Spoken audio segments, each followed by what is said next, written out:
Movie की शुरुआत होती है और हम देखते हैं एक बड़े से हवेली को, जो कि बड़े दिनों से बंद पड़ा था। तभी उस हवेली का मालिक, जिसका नाम इस मूवी में बतुक शंकर उपाध्याय है, वो उस हवेली में प्रवेश करता है। बतुक उस हवेली में काम कर रहे सभी लोगों को बुलाता है और उनका काम जल्दी ख़त्म करने को बोलता है, क्योंकि उस हवेली में कुछ लोग रहने आने वाले थे। लेकिन यहाँ हमें पता चलता है कि वो हवेली भूतिया है, इसीलिए कोई भी आदमी वहाँ काम करना नहीं चाहता, और जो लोग कर भी रहे थे वो शाम होते ही अपने घर भाग जाते थे। फिर बतुक अपने हवेली के अंदर चला जाता है, यह सोच के कि कोई नौकर उसके साथ आ रहा है। थोड़ी देर चलते चलते जब वो पीछे मुड़ता है और किसी को न देखकर वो डर जाता है और जल्दी जल्दी उस हवेली से बाहर निकल जाता है। अभी सीन शिफ्ट होता है और हम देखते हैं कि ढेर सारे लोग बैठ कर क्रिकेट मैच देख रहे होते हैं। तभी नंदिनी, जो कि बतुक की बेटी थी, वो वहाँ आती है और उसी भीड़ में बैठे एक आदमी से पूछती है कि क्या उसने मुरारी काका को देखा है, क्योंकि उसके घर की बाल्टी एक कुएं में गिर गई थी, उसे निकालना है। उसी लोगों के बीच बतुक भी आ बैठता है और बात करने लगता है। बात ही बात में तभी ताले चाबी की बात शुरू हो जाती है। फिर बतुक को याद आता है कि वो अपने हवेली का चाबी हवेली में ही भूल आया है। सूरज ढलने के बाद जब मुरारी कुएं में से बाल्टी निकालने के लिए जा रहा होता है, तभी रास्ते में उसे बतुक मिल जाता है, जो कि किनारे बैठा हुआ था और सोच रहा था कि क्या उसे हवेली में जाना चाहिए। मुरारी बतुक के ही घर जा रहा था बाल्टी निकालने के लिए, लेकिन बतुक मुरारी को ज़बरदस्ती उस हवेली में अपने साथ ले जाता है। हवेली में पहुंचकर जैसे ही बतुक अपनी चाबी को उठाता है, उससे एक लड़की की परछाई दिखती है। ये देखकर दोनों वहां से भाग जाते हैं। सुबह उठकर बतुक सबसे पहले मंदिर जाता है, जहां उसकी मुलाकात छोटे पंडित से होती है, जो कि बतुक को आश्वासन देता है कि उसके हवेली में से सारे भूतों को वो भगा देगा। और छोटे पंडित उसे एक ताबीज भी देता है और कहता है कि इस ताबीज को अपने हवेली के आंगन में बांध देना, लेकिन जब तक वो ताबीज बांध नहीं देता उसे कुछ भी बोलना नहीं है। वो ताबीज को लेकर जा रहा होता है, लेकिन उसे बहुत ज़ोर से बाथरूम लगता है। रास्ते में उसे मुरारी मिल जाता है, जिसके साइकिल में बैठ के वो घर पहुंच जाता है। लेकिन मुरारी बतुक की बीवी को ये बता देता है कि वो पिछले रात उसी हवेली में गए थे। तब से बतुक कुछ बोल नहीं रहा है। अब बोलेगा भी कैसे? ताबीज बांधने से पहले उसे कुछ बोलना नहीं था। बतुक की बीवी, जिसका नाम जानकी उपाध्याय है, वो टेंशन में आ जाती है और अपने बद्री भैया के पास जाती है किसी ताबीज मांगने के लिए, जहाँ बद्री उसे ताबीज तो देता है, लेकिन उसे भी कहता है जब तक ये ताबीज बतुक के कमर पे नहीं बांध दो उसे भी कुछ नहीं बोलना होगा। थोड़ी ही देर बाद वहाँ सिद्धार्थ आ जाता है और सभी कोई उसके स्वागत में लग जाते हैं। सिद्धार्थ लंदन से 6 महीने के लिए किसी काम से आया था, लेकिन उसकी शादी भी हो गई थी। ये जान के बद्री को बहुत दुख होता है, क्योंकि बद्री सिद्धार्थ की शादी राधा से करवाना चाहता था। अब जो हवेली मूवी की शुरुआत में दिखाया गया था, उसी हवेली का राजा का बेटा था सिद्धार्थ, और राजा के देहांत के बाद बद्री ने ही सिद्धार्थ को पाला था। इसी हिसाब से सिद्धार्थ अब उस हवेली का मालिक था। सिद्धार्थ के लिए ही हवेली में साफ सफाई का काम चल रहा था। इंडिया वापस आने के बाद वो सबसे पहले हवेली ही जाता है, लेकिन वहाँ कोई नहीं रहता, इसीलिए वो बद्री के घर चला जाता है। बद्री सिद्धार्थ का राज्य अभिषेक बड़े धूमधाम से करवाता है, जो कि उसकी बीवी अवनी अपने कैमरा में रिकॉर्ड कर रही होती है। सिद्धार्थ ये फैसला लेता है कि वो उस हवेली में ही रहेगा, क्योंकि सिद्धार्थ को भूत प्रेतों पे कोई भी विश्वास नहीं होता। ये सुन के बद्री के परिवार वाले भी उसके साथ हवेली में रहने आ जाते हैं। अवनी को किताब पढ़ने का बहुत शौक था। वो एक दिन में 2 किताबें पढ़ जाती थी। अवनी के पास बहुत सारे किताबें भी थे। तभी नंदिनी उसी के कमरे में आती है। तभी वो नंदिनी से किताबें रखने के लिए किसी कमरे के बारे में पूछती है। नंदिनी अवनी को बताती है कि उसकी शादी शरद प्रधान से होने वाली है, जो कि उसके ही कॉलेज का लेक्चरर है। किताब रखने के लिए कमरे ढूंढते वक्त अवनी एक दरवाजे के पास आके रुकती है, जिसको रस्सी से बांध रखा था। नंदिनी बताती है कि ये दरवाजा ऊपर के मंजिल तक का जाने का रास्ता है, जहाँ जाना सख्त मना है। अवनी बिना सोचे समझे वो दरवाजा खोल के अंदर चली जाती है। उसके पीछे पीछे नंदिनी भी आ जाती है। ऊपर जाते ही उसे एक कमरा दिखता है, जिसपे एक ताला भी लगा हुआ था। कभी बद्री नंदिनी को बुलाता है और देखता है कि नंदिनी और अवनी दोनों तीसरी मंजिल से नीचे आ रहे होते हैं। ये देख के बद्री को थोड़ा गुस्सा आता है और नंदिनी को डांट लगाता है और अवनी को समझाता है कि ऊपर 2 आत्माओं का वास है, वहाँ जाना खतरों से खाली नहीं है। सीन कट होता है और हमें देखते हैं कि अवनी और जानकी पूजा कर रही थी किसी घाट पे। घाट से वापस आते वक्त जानकी उसे बताती है कि सालों पहले उनके राजघराने के विभूति नारायण, जो कि सिद्धार्थ के परदादा होंगे, वो कला के बड़े कदरदार थे। वहाँ ढेर सारे गायक, नृत्यकर, कवि, चित्रकार, बड़े बड़े कलाकार आते थे और अपने जेब भर के जाते थे। फिर आई बंगाल की एक नर्तकी मंजुलिका, जो कि बहुत सुंदर थी। उसे देखकर विभूति नारायण को उससे प्रेम हो गया, लेकिन मंजुलिका के दिल में तो कोई और ही था। शशिधर नाम था उसका, जिससे मंजुलिका प्रेम करती थी। राजा को इस बात की भनक लग जाती है और जिस रात मंजुलिका और शशिधर भाग जाने वाले थे, उसी रात मंजुलिका को अपने दरबार में बुला लेते हैं नाचने के लिए। वो दुर्गा अष्टमी की रात थी। राजा ने भरी दरबार में तलवार निकाला और मंजुलिका के सामने ही शशिधर का गला काट दिया और मंजुलिका को एक कमरे में बंद कर दिया। राजा मंजुलिका से शादी करने की सारी तैयारी कर चुका था। जब मंजुलिका को बुलाने आते हैं लोग, तब पाते हैं कि मंजुलिका खुदकुशी कर चुकी थी और एक चिट्ठी भी छोड़ जाती है, जिसमें वो कहती है कि वो किसी भी राजा को इस महल में रहने नहीं देगी। तब से भैरव कवच लगा के दोनों आत्माओं को उस कमरे में बंद कर रखा है। अवनी को लगता था कि ये सब मनगढ़ंत कहानियां हैं और उस कमरे में ढेर सारे सोना, चांदी, जेवर ये सब होंगे। सिद्धार्थ के परमिशन लेने पे वो नंदिनी को एक दूसरा चाबी बनवाने को बोलती है। नंदिनी से वो ताले की चाबी लेते ही वो उस कमरे का ताला खोलती है और उस कमरे में चली जाती है। उस कमरे में उसे ज़्यादा कुछ तो नहीं मिलता, लेकिन सभी राजाओं की तस्वीरें लगी हुई थी और मंजुलिका की भी तस्वीरें थी। वहाँ अवनी को मंजुलिका के कपड़े, वस्त्र, घुंघरू ये सब मिलते हैं। पीछे राधा और अवनी को आवाज़ लगा रही होती। राधा देखती है कि अवनी उसी रूम से बाहर निकल रही थी और उसे पता चल जाता है कि अवनी ने वो दरवाज़ा खोल दिया है। राधा अवनी को बताती है कि जिस लोहार ने उस कमरे की डुप्लीकेट चाबी बनाई थी, अब वो मर चुका है। ये जानकर बद्री को बहुत गुस्सा आता है और बतुक को आचार्य श्री को बुलाने के लिए बोलता है, क्योंकि एक वही थे जो उन्हें उस विपत्ति से बाहर निकाल सकते थे, लेकिन वो लंदन में थे। उसी रात बद्री, मुरारी और छोटे पंडित उस कमरे के पास जाते हैं मंजुलिका को उसी कमरे में बंद करने के लिए, लेकिन मंजुलिका की आत्मा उसे मंत्र पढ़ने से पहले ही वहाँ से डरा के भगा देती है। वहाँ छोटे पंडित ने मंजुलिका की आत्मा को देखा। उसी रात उसी हवेली की नौकरानी को भी मंजुलिका की आत्मा दिखी थी। सभी कोई उसी नौकरानी के आसपास होते हैं। वहाँ उनके सामने ही पैरानॉर्मल एक्टिविटीज होने लगती है। अगले दिन ही अवनी के साड़ी में आग लग जाती है जब वो किचन में काम कर रही होती है और किचन में उसके साथ राधा भी होती है। इस पॉइंट पे सिद्धार्थ को, जिसे भूत प्रेत पर बिल्कुल भी विश्वास नहीं होता है, वो बद्री काका को साइड में ले जाकर राधा की स्थिति के बारे में पूछता है। यहाँ हमें पता चलता है कि राधा बद्री की एडॉप्टेड चाइल्ड है। सिद्धार्थ वो हवेली को छोड़ के जाने को राजी ही नहीं था। इस वक्त तक बतुक को भी यही लगने लगा था कि राधा को कोई बीमारी है और सबको लगता था कि राधा ही ये सब काम कर रही है। थोड़े दिन बाद इस मूवी में एक और मेन कैरेक्टर की एंट्री होती है, जो कि और कोई नहीं, आदित्य ही था। आते ही वो बतुक को पागल समझ के पकड़ लेता है। सिद्धार्थ आदित्य का इंट्रोडक्शन बद्री से करवाता है। यहाँ हमें पता चलता है कि आदित्य एक फिजियोथेरेपिस्ट है। आदित्य किसी बाबाओं जैसे कपड़े पहनकर आया। ये देखकर सभी हैरान हो जाते हैं। जानकी बुआ भी उसे देख के भाग जाती है। आदित्य नहाने जाने वाला था, इसीलिए वो अपना बैग लेने बाहर जैसे निकलता है, वो देखता है कि किसी ने उसके बैग में आग लगा दी थी। सीन कट होता है और हमें दिखाया जाता है कि मंजुलिका की आत्मा को देखने के बाद छोटे पंडित पागल हो गया था। आदित्य जब रात में सो रहा तभी उसे घुंघरुओं की आवाज़ आने लगती है।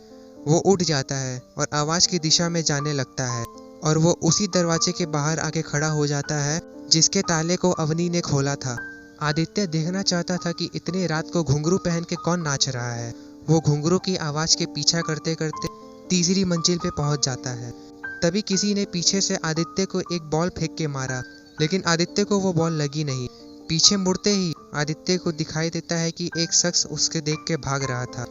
उसे रोकने के बाद पता चलता है कि वो चंदू था, जो कि राधा का भाई था। थोड़ी पूछताछ में पता चलता है कि चंदू बाथरूम जाना चाहता था। आदित्य चंदू को छोड़ देता है। अगले दिन आदित्य अवनी से पूछता है कि रात में घुंघरू पहन के पूरे हवेली में कौन चलता है। अवनी आदित्य को उसी कमरे में ले जाती है जहाँ मंजुलिका की तस्वीरें रखी थी। अवनी आदित्य को सारी चीज़ें दिखाती है। अवनी को मंजुलिका की एक पैर की घुंघरू नहीं मिल रही होती है, जो देख के अवनी परेशान हो जाती है। थोड़ी देर बाद आदित्य को चंदू दिखता है, जिसके पास वही घुंघरू होती है जो अवनी ढूंढ रही थी। आदित्य चंदू से वो घुंघरू ले लेता है। अगले दिन सिद्धार्थ, राधा, अवनी और आदित्य मंदिर जाते हैं, जहाँ राधा और सिद्धार्थ एक साथ ही थे। तभी आदित्य अवनी को वही घुंघरू दिखाता है जो उसने चंदू से लिए थे और कहता है कि ये 2-3 साल पुराने हैं। लेकिन अवनी अपने जिद पे अड़ जाती है कि ये 50-60 साल पुराने हैं और ये मंजोलिका के ही है। शाम को आदित्य उस दरवाजे के पास आता है और अंदर से उसका लॉक तोड़ देता है, ये देखने के लिए कि अंदर कौन जाता है, और इंतजार करने लगता है कि उसे फिर से वही घुंघरुओं की आवाज आएगी। और ठीक ऐसा ही होता है। उसी कमरे से फिर से आवाज आती है। आदित्य उस कमरे के अंदर जाता है और दूसरे दरवाजे को लॉक कर देता है बाहर से, और वहाँ प्रिटेंड करता है कि वो एक राजा है जिसका नाम विभूति नारायण है। मंजोलिका दरवाजे के उस तरफ से पूछती है कि बाहर कौन है। आदित्य अपना नाम विभूति नारायण बताता है।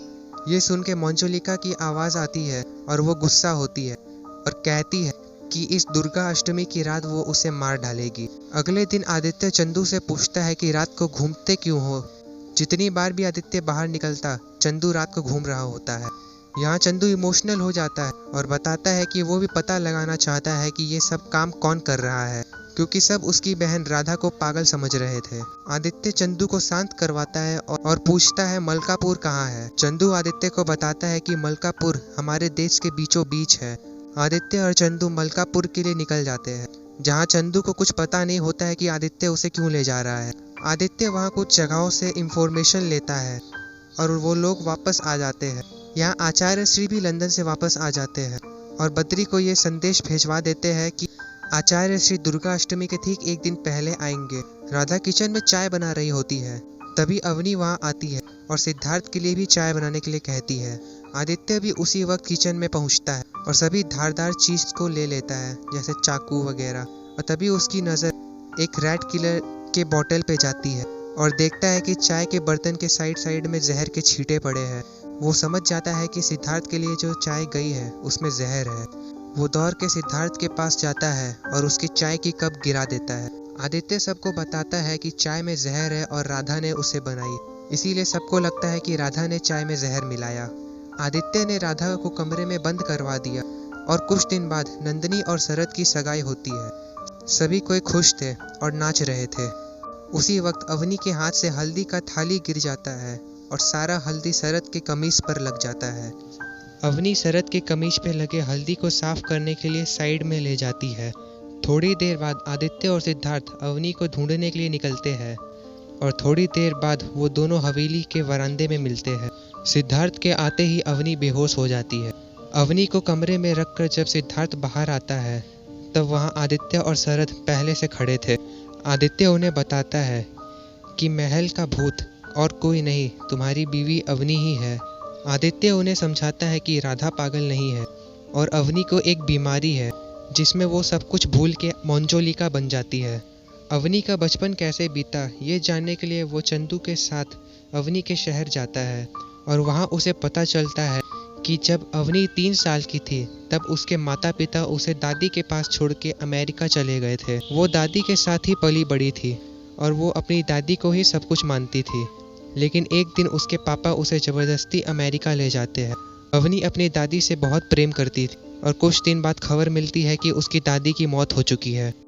समय के साथ अवनी बड़ी हो जाती है और जब सिद्धार्थ अवनी को महल लेकर आया और अवनी ने मंजोलिका की कहानी सुनी तो उसे अपनी पास्ट याद आ गई, क्योंकि मंजोलिका के साथ जो हुआ वही चीज़ अवनी के बचपन में भी हुई थी। आदित्य ये भी बताता है कि महल में जो भी पैरानॉर्मल एक्टिविटीज़ होती है उसमें भी अवनी का हाथ है। ये सब बातें उनके अलावा राधा को भी पता है। आदित्य के कहने पे ही राधा पागल होने का नाटक करती है। जब अवनी मंजोलिका बन जाती है तब शरद उसके लिए शशिधर बन जाता है और सिद्धार्थ वो राजा विभूति नारायण बन जाता है। और मंजोलिका ने कहा था कि वो उस हवेली में किसी भी राजा को जिंदा नहीं रहने देगी और तब से वो हवेली, और अभी सिद्धार्थ उस हवेली का राजा था। अवनी सिद्धार्थ का मर्डर कभी भी कर सकती है और अगर सिद्धार्थ को बचाने जाओ तो अवनी खुदकुशी कर लेगी मंजोलिका की तरह। सीन कट होता है और हम देखते हैं कि आचार्य श्री उस हवेली में पहुंच चुके हैं। आचार्य श्री और बद्री दोनों एक साथ बात कर रहे होते हैं, तभी आदित्य वहां पहुंच जाता है और उनकी बातें सुनने लगता है। वहां आचार्य श्री आदित्य को देखकर पहचान जाते हैं क्योंकि आदित्य आचार्य श्री का ही एक स्टूडेंट था। तभी आदित्य आचार्य श्री को अकेले में बात करने के लिए बुलाता है और अवनी की सारी कहानी उसे बता देता है। आदित्य आचार्य श्री से मदद मांगता है कि उसे एक ऐसा एनवायरनमेंट बना के देने के लिए कि मानो किसी भूत प्रेत को भगाना है। आचार्य श्री मान जाते हैं। अवनी नंदिनी के साथ गहने खरीदने के लिए जाने वाली थी।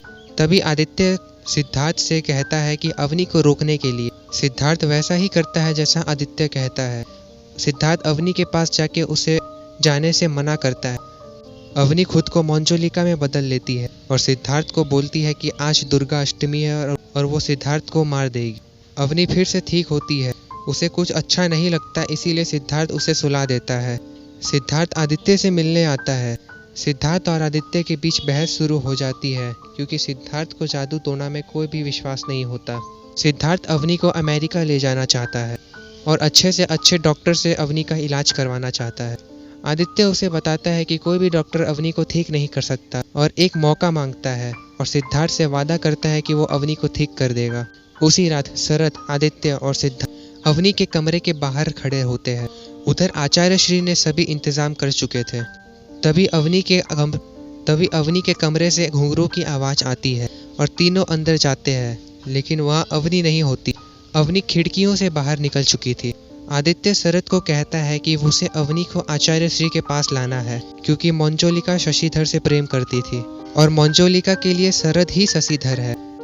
मंजुलिका उसी हवेली में नृत्य कर रही होती है। तभी शरद अपना काम शुरू करता है। शरद अवनी को आचार्य श्री के पास ले जाता है।